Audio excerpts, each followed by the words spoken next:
This is an interview for Peep-magazine. We're joined with a very special, talented, multi-talented MC, rapper, Just B. Hello there, how you doing?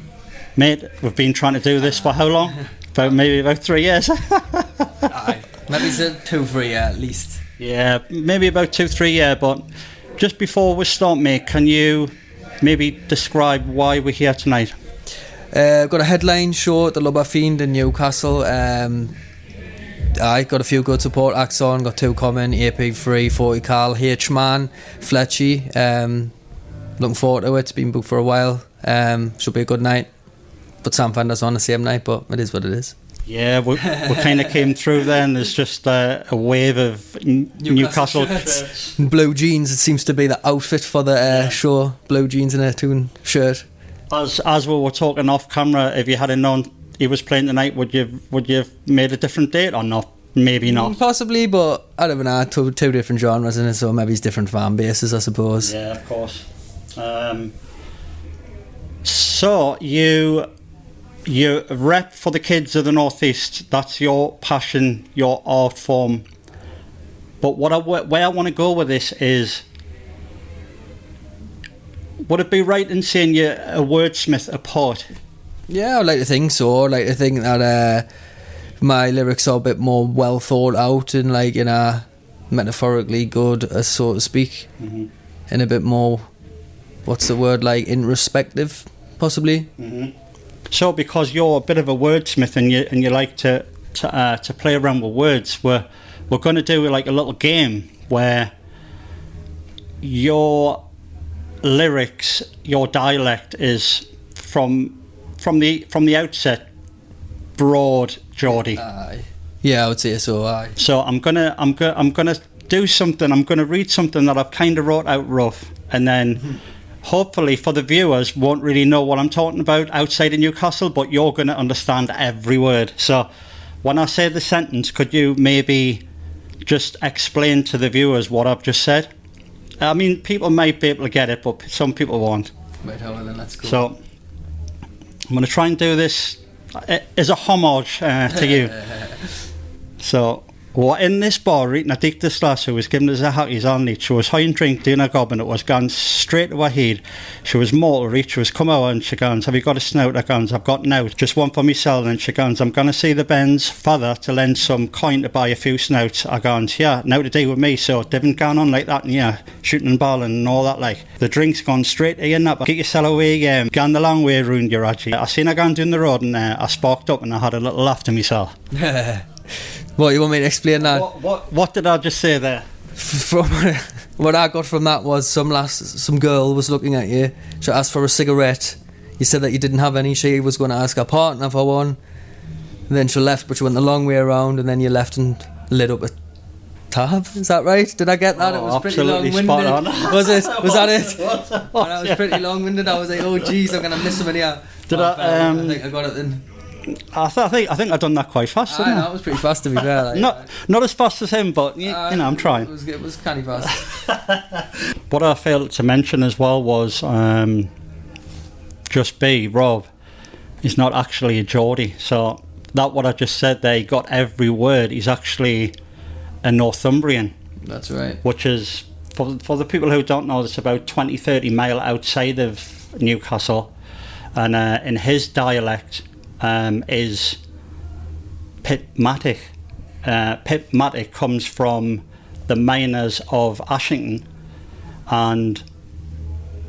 but it's a string from the Geordie Newcastle accent, and I may add that the Geordie dialect is the oldest dialect in England. Oh really? And it's preserved still. So we're just giving homage to the dialect of the Geordie language. Yeah. But yeah, so have you been inspired by the coal mining of Ashton, and in particular, I don't know if you've ever heard of them, but the pit painters of Ashton? Yeah, I mean, I would say in a way I've definitely been inspired by the mining sort of culture, because just like have little just little bits in my lyrics about, like, you know, people's grandparents being miners in the area and different stuff. But I'm aware of the Pitman painters and stuff because I've been to, like, the collieries and stuff and witnessed the actual paintings and read bits and pieces and seen articles and different, like, news pieces on them and stuff like that. So I would definitely say there's little bits of inspiration there for sure. Oh, great. That's good to hear, because as when you think of the mining community, and especially the dialect, it's starting to, like, die out, starting to go away. But maybe in your music, you're keeping that alive, you know? Yeah, in a way, like, definitely for even older or newer fans of mine will, for one of the first things that we say is, like, literally, like, oh, you're still, like, literally rapping your Ashington accent, which I think's good because, like, it's different, you know what I mean? So that's always a comment I get. Oh, brilliant, that, mate. Your music has strong ties to local identity. How was your style developed? I would say, like, started from rave MCing as a young'un, as a youth, like, in local youth centre, stuff like that, house parties, people's bedrooms and stuff like that.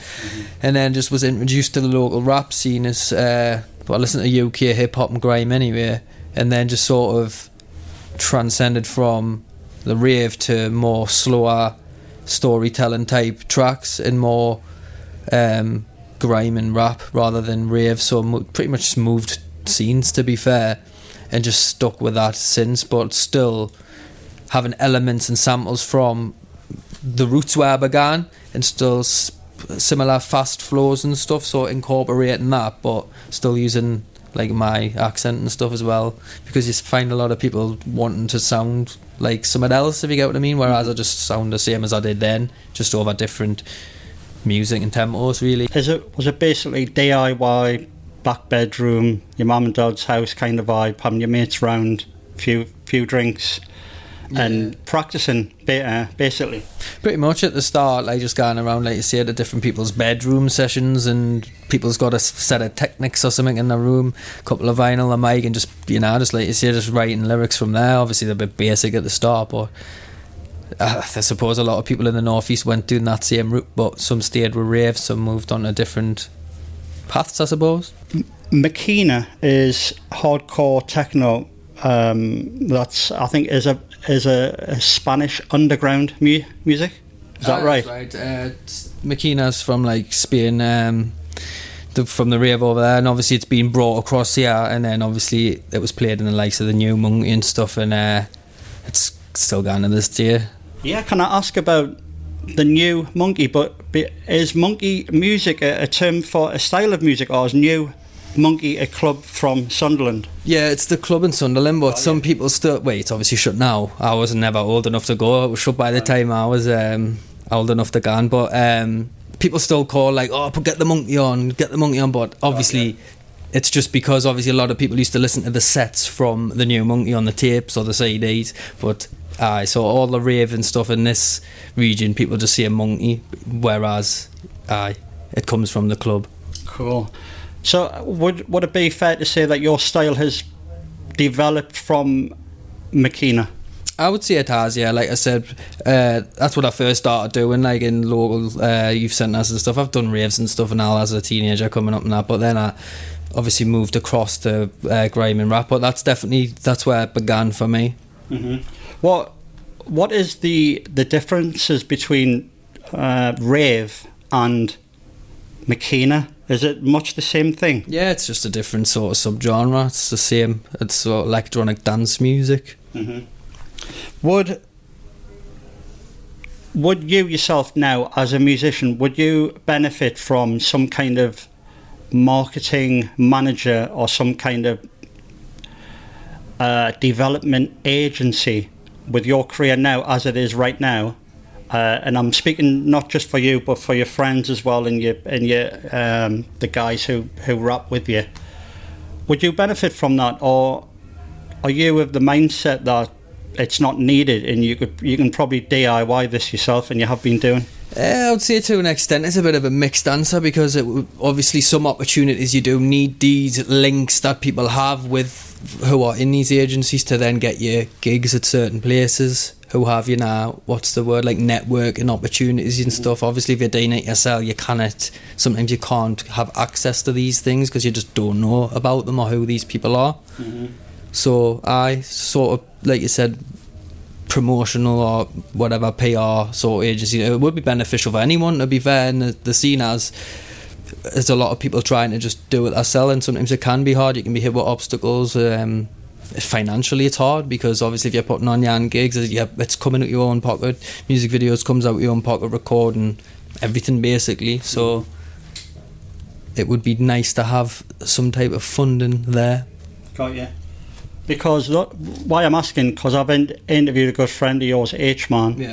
And I've also interviewed a guy called Black Twang. Right. That was a couple of years ago, and they both say different things. Whereas H-Man said he didn't want, don't quote us on this, but if you want to have a look back through the interview, he said something along the lines of he wouldn't want anyone coming in and messing around with his art, because that's his and that's fair enough. Yeah, I understand that. Creatively, I wouldn't want someone to tell us what I can and can't do.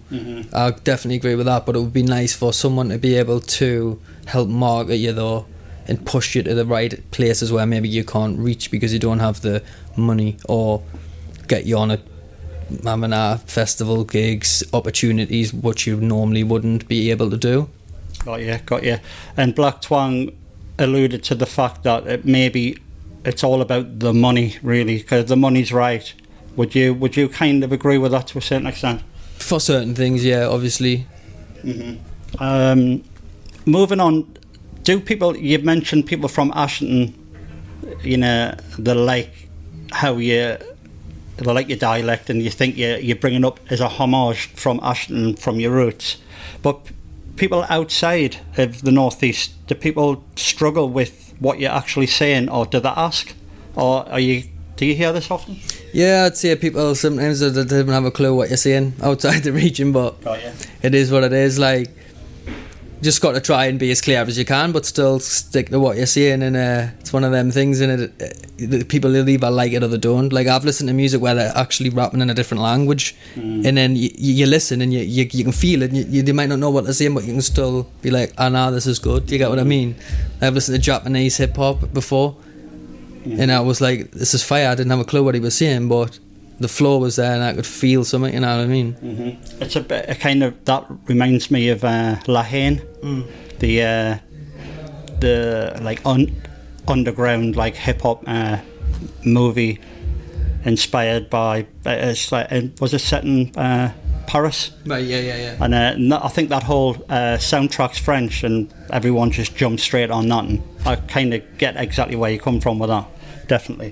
What is the process with crafting your, I don't want to call them songs, crafting your beats, how would you describe your, not songs, but I would say songs. You would say songs, yeah, right? I would, to be fair. So it's just working with, because obviously I'm not a producer as such. I have ideas and stuff which I pass on to people who there and will make beats for me, like samples. I've got a good ear for samples, I would like to think.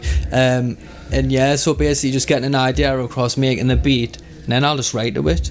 And then if I think someone else would be suited, I would ask for someone to collab or whatever. But so that's pretty much it, to be fair. But I always call them songs. Right. I just wanted to get that clear, because you know, some people, they're not songs. It's a track. It's a track. They're not songs. Beat. No, I would say it's a song for me. So crafting your songs, and the songs have developed from Makina, but has this, I would say, speed rap, has how fast you rap, how has that developed? Was that like something from right from the start, or is that something you've had to train with and develop? No, I think it's just coming from faster beats, like 170 BPM or whatever. I used to spill on over like rave and Makina and that, and then transferring to grime. And I just always liked, even like growing up, I always used to listen to like Bone Thugs and Harmony, Twister, Buster Rhymes, people who had a fast flow. I was always like more inclined to be like, wow, I want to do that, I love that. And I just like the choppy sort of fast flow, just something I'm into really. So that's the reason that developed. Although I have some songs that are more slow and that, but like that is like sort of my style, to be fair. That is your style, and it's a great style. And I'm just, every time I hear it, I think, have you started really slow and then gradually just speed it up, or have you just went straight in? No, I just went straight in. I didn't like start off like slow and out like that. It was just, that's just the way I just happened, to be fair. Would you say, I've listened to a few of your songs, tunes, would you say that majority of those tracks are autobiographical? Yeah, I would say most of them are, 100%. Definitely just about either myself or people I know, pretty much, or things I've seen locally, what's inspired us or whatever. There's a tune you have, and Terence McKenna. Terence McKenna. Can you maybe talk about that one? That was just because I had read the book, Food of the Gods, and it was just about like, it was quite a good book, just around about like psilocybin mushrooms and that, and DMT in the mind, and just, it's quite a deep book, and just that inspired us. Just I heard a beat and it was just like, and I went from there pretty much. Even though the track's not fully about that, if you get what I mean, it just has elements of what that was, and then just more personal feelings and stuff, you know what I mean, in the track. But like, when, before you do your tracks, when you're in your own space, do you practice meditation or positive affirmations or anything, any of this stuff? I've tried in the past, but no, it's not something I actively practice, meditation or even positive affirmations, to be fair. No, it's not something I think it's something that could really help you with your... Not that you need help, but help with your mind, you know what I mean? Yeah, no, I agree, It's only come to an end now, it's 2 seconds, mate.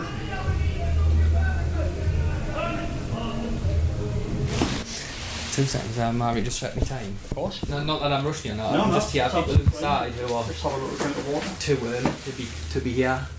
Because I recognise voices out there, and they'll probably come in here, but they're far too early to be here. It's a normal 7, get away. Oh, right, got you. That's what I can just hear people outside saying, that was definitely one of me pals. Everyone I just heard there. I mean, fair one, like, but you're too early, get away. Can't see Sam Fender come back. Go for a pint and come back. Can't see Sam Fender get yourself back, get too early. So what's the plans for the future for Just Be? Could you maybe talk about your latest album and what was the process with that, and did you do anything different?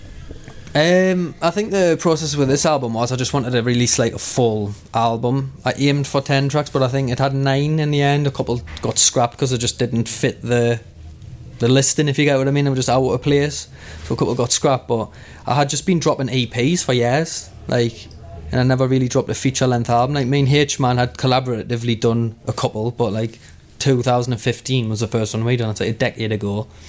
Then we done one in 2018 together, I think, or 2019, which was the second one we done, and we've worked on a third one which has just never been finished. We'll get there, but we've been working on that since years.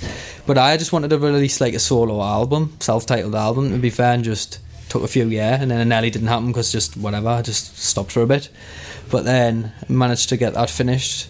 So now I'm unsure what's happening next. I'm just doing a couple of collaborative things with other artists and stuff, but I'm not really putting any titles on anything. I'm not going to be like, I'm going to do this, I'm going to do that. I'm just kind of just going with the flow at the minute.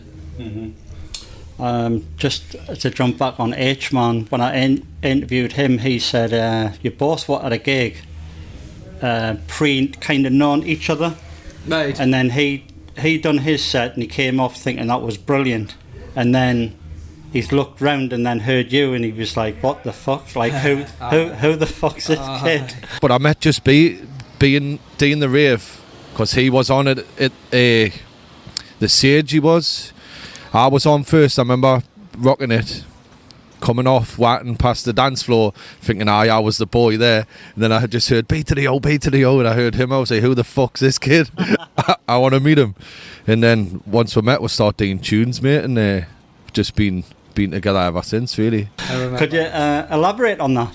I think we both had the opportunity, just probably teenagers, if I remember, it was that long ago, but just to MC at the Sage in Gateshead, which is now the Glass House, and it was just like different people from different local authorities or whatever, like groups of lads really jumping on with I can't remember who it was, might have been Rock Eye or someone like that, someone who was like a bigger rave MC at the time. And then it was like we just jumped on, and then like I remember seeing him and being like, aye, and then obviously I went on. I think we went on at the end maybe, or aye, and then obviously he was like, wow, who's that, whatever. And then a couple of years later then we're linked up and like both started doing hip hop and all that, and I was like, oh, you're that guy from the thingy, aren't you? And it was just a mad coincidence. But then again, it's not because it's a small place, the northeast, but you know what I mean, it was still a bit of a coincidence how we met, and we'd already met before. We hadn't met, we'd just seen each other. Well, some people think that there's not a coincidence, that was kind of meant to happen. Aye, true. Well, I probably agree with that, aye, because then it was years later, and then, you know, the link was there. We had seen each other, but we didn't know each other, kind of thing. I think your style, H-Man style, it's like a match made in heaven. I really like the style, love the music, and I think you two bouncing off each other, the chemistry is there, you know. Yeah. Have you heard that before? Yeah, definitely, aye, for years. But I think you're right. I think obviously we've got different voices, but the styles and the flows and the lyrics, just like you say, just match, and it just works. So that's why we've probably done about 50 tunes together over the years. Yeah. Mate, thanks for giving us the opportunity to come down, and thanks for asking us to come down as well. It's been in the making for a lot of years, but hopefully this is going to be worth it. I'm sure it is. Yeah. Is there anything you'd like to say, or that I haven't picked up on, or No. any shout outs or anything coming up for yourself in the future? Nah, just looking for maybe a possible project with another rapper who I actually really look up to from the northeast. I'll not give it away, but we've got that coming hopefully soon. When that comes, mate, I hope you give us the exclusive. Oh, definitely I will. Cheers, bro. Thanks, mate. Nice one, bro.